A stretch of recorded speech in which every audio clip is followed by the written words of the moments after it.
thing that I remember is when we were in California, we were driving through Hollywood, actually. And he just, like, you know, in Hollywood, there's every block, there's like someone dressed up as Elvis or someone dressed up as Marilyn Monroe. And so every single time that we saw someone, he's just like, look, there's Elvis. Hey, look, there's Elvis again. And like, like for example, like, you know, he always finds a way to have fun with what he's doing, you know? Like, there's never a moment where he's not trying to make a joke about something. You overall, I mean, how would you rate your band experience? I mean, was something when you came to Jackson Memorial, was being in the band something you wanted to do, or did you come into the band, or were any of you recruited into the band, or? Actually, I have a story for that. I was going in, I came to get my uniform fitted, and I was still debating if I wanted to join band or not. And I came in playing the saxophone. And I walked into Bud's office and I was like, look, I don't have my own, but would you have one I could borrow? And he says, no man, here's a baritone, you can play this one.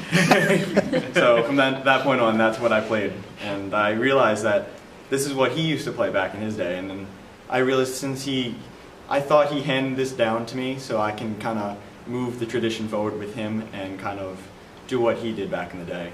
And that's what inspired me to go through 4 years and try to be the best baritone player that I possibly could. And more than that, he taught me how to mature through 4 years. He always had a challenge for me each year. There was always a challenge, and it's all fun and games whenever we're hanging out and stuff. But there's always a reason behind Bud's madness. You all had learned your instruments prior to becoming part of this organization, I have to assume. Had you all been in bands prior to that? Yes. Yeah. Was this like going from a fishbowl into the ocean? It was. You can say that. Yeah, it was, because we had such a high expectation our freshman year going to the Rose Bowl. That our first year, you know, right off the bat, we have our marching band season, and we went right to California, right across the United States. And us being freshmen, we're not expected to know the instrument as a senior would. You know, 4 years of marching band and all that, they would expect to, you know the instrument better. But us coming in as freshmen, playing 3 years of middle school band, and then going, you know, right into the biggest parade of the world with, you know, with the flowers and everything, the Rose Bowl. It was a tough challenge, but we were all up for it, and that's really what had the high expectations for the 4 years that we were in this band. Were you rock stars around the hallways? They said, like, hey, these guys went to the Rose Bowl. You know? Yeah, actually that year we were rock stars. We did cover band. Yeah, our show was a rock show. But I mean, in regards to the school, like, there was definitely, you know, it's not as common in other schools to see such like a large support for the music program. But like in our school, we're pretty fortunate to have such a big support from the student body, and they'll say like, oh, did you see what the band did last night, or did you hear, oh, how they did at their competition? You know, like it's a lot more supportive than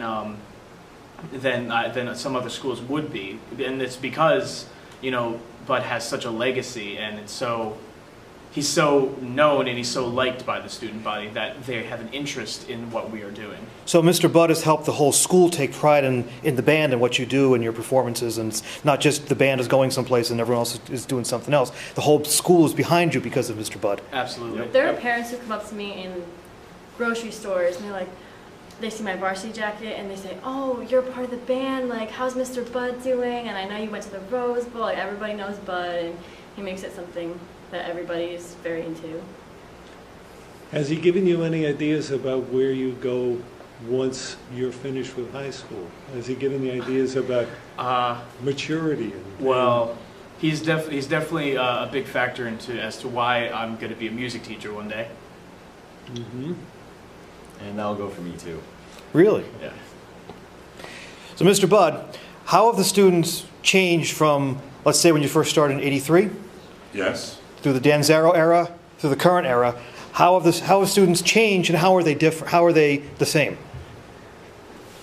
How they're the same is most of these kids all like to have fun. If you can make band and music fun, they are going to respond, and it's going to be a fun time together. And if you have high expectations of what they can achieve and have fun, it's great. And I think through the years, we always had that. You know, we always had fun with all the kids. I can't remember any bad times over all the years. I was like, what are we doing this year? Oh, we're doing this. Oh, let's, you know, it's always been a great time, whether it was dances at the firehouse, whether it was band banquets and getting them silly pranks, all different things. Back in the day, we used to get the seniors at the band banquet pranks until it got outlawed. You guys don't know. All right. I won't go into that story where, well, it wasn't bad. I bought a kid a rubber school bus, and somebody complained about it because he drove his car into the school bus. Oh, okay. And I had to stop. But through the years, the kids have always enjoyed it. And I always enjoyed coming to school as a result. I was never one of these teachers that dreaded getting up in the morning. I always looked forward to coming to school because they made me feel that way, that they were generally, not always, generally glad to see me in the morning. So I was generally glad to see them in the morning. Meanwhile, he blasts music like 7 in the morning, just blasts like any type of music in the morning. What kind of music does Mr. Bud like? Everything. That every day. yes. It depends on the day. He went through his country phase. Yeah, there was a last country night. He goes through a country phase. When it's Halloween, he comes out with a clown mask. And there's like spooky music.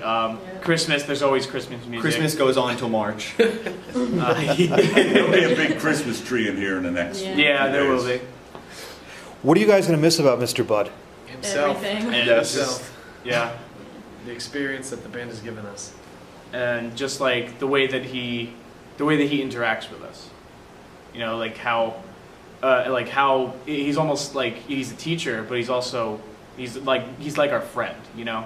He's someone that we've got to know very well over the past 4 years. That it's going to be really strange to continue on without seeing them every day. Are you prepared not to compare and contrast, but to just look at it as a new phase with a new guy?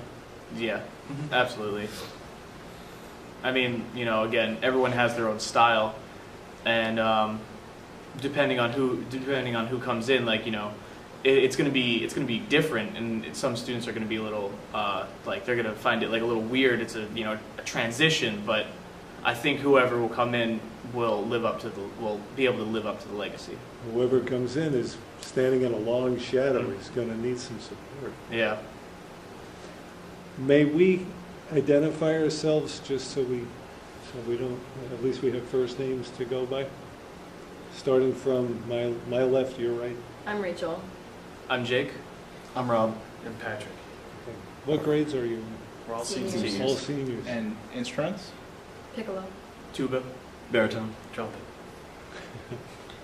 How many going to college? All of Oh, us. right. Have you got it? Where are you going? I'm not sure yet. Yeah, I'm hoping I'm Westchester. I'm auditioning for the National Guard band. That's pretty good. I'm looking at somewhere down south near Delaware. Thank you for your participation here. Thank you.